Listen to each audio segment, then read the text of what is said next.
Hi everyone, it's Nancy Godrat. In this video, I'm going to go over the second part of the example for job order cost system. In the last video, I showed you how to accumulate costs of production and assign them to work in process. Now, in this video, I'm going to show you what happens when the jobs are completed and also sold. What are the journal entries?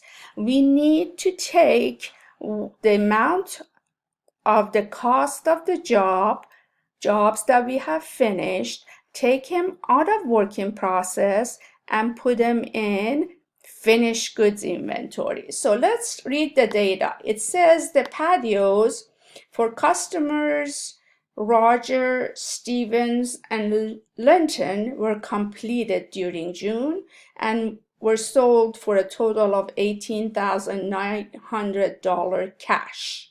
So each customer paid in full. Now, we need to go back to our records and see how much have we spent in direct material, direct labor, and manufacturing overhead for each customer. So when we do this, we gotta make sure we don't forget the amount that we spent for these customers, if any, from last month. So customer Rogers, Stevens, and Linton, their patios started last month and we already spent money on them. And this month we also spent money on material and labor, and we calculated the overhead based on the predetermined overhead rate. And now we need to actually come up with a total. So in order to do that, you need to put together a schedule. The schedule will show first the beginning balance for each job. So we have 3 jobs, Rogers. Now for Rogers, the beginning balance is coming from the data related to work in process inventory on June 1st. That's the beginning work in process. And for Rogers, we spent $1,320 on beginning inventory. For Stevens, 2015 for beginning inventory, and for Linton, $2,205 on the beginning work in process inventory. Those were the costs of last month. Now let's see how much did we spend this month for material. First, material. So if you look at the current month data during June, the data is shown in here. For material, we're going to look at material requisition slip. And for Rogers, we have spent $800 in one place and another $300 again. Our accountant didn't record it together, so we're just going to add it together. 800 plus 300 is 1100. So therefore, we're going to go, and for customer Rogers, as far as direct material, we're going to show the 800 plus the 300 being for direct material. What about direct labor? In order to find how much we spend money on labor, we're going to look at the time ticket column. If you look at it for customer Rogers, $850, and again at the bottom they repeated this customer's name, so $390. We're going to add those two amounts, and that's going to be the direct labor amount. Now, as you remember, I mentioned to you that we always need to calculate manufacturing overhead ourselves. There is no source document. Direct material source document was the material requisition slip and the source document for direct labor were time tickets.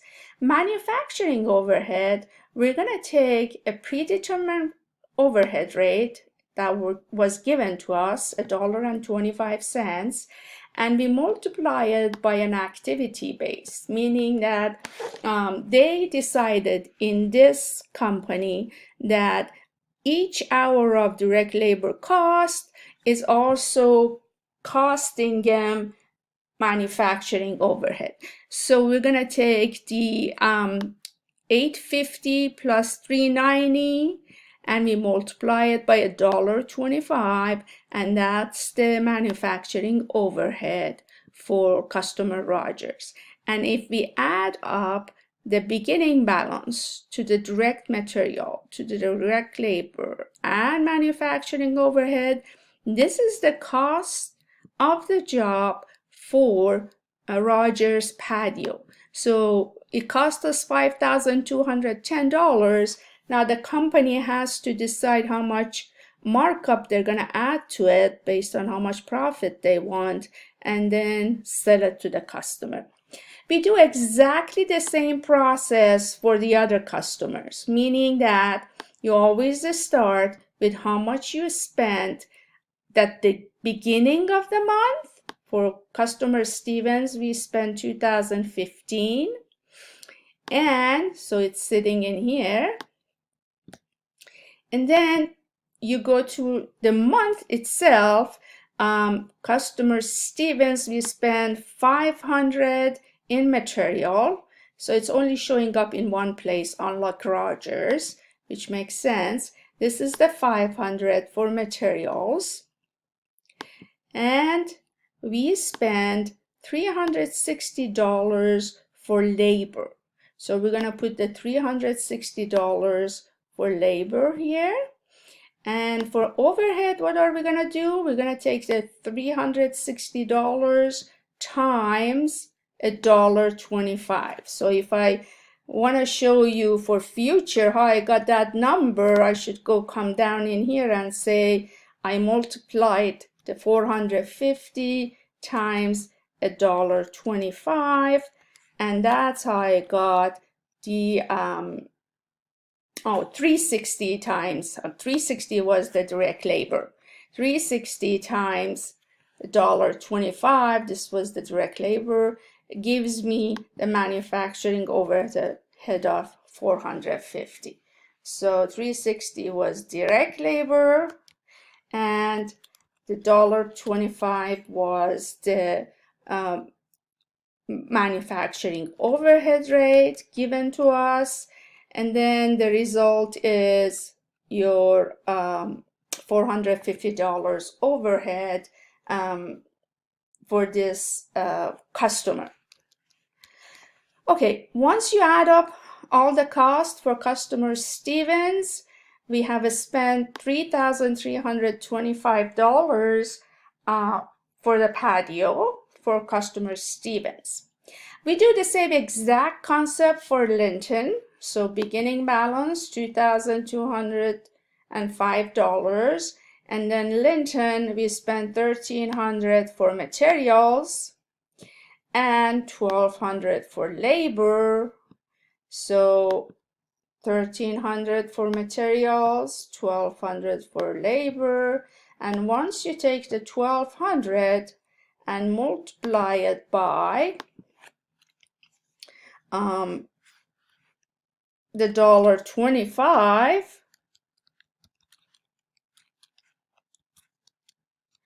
you get the manufacturing overhead amount of $1,500.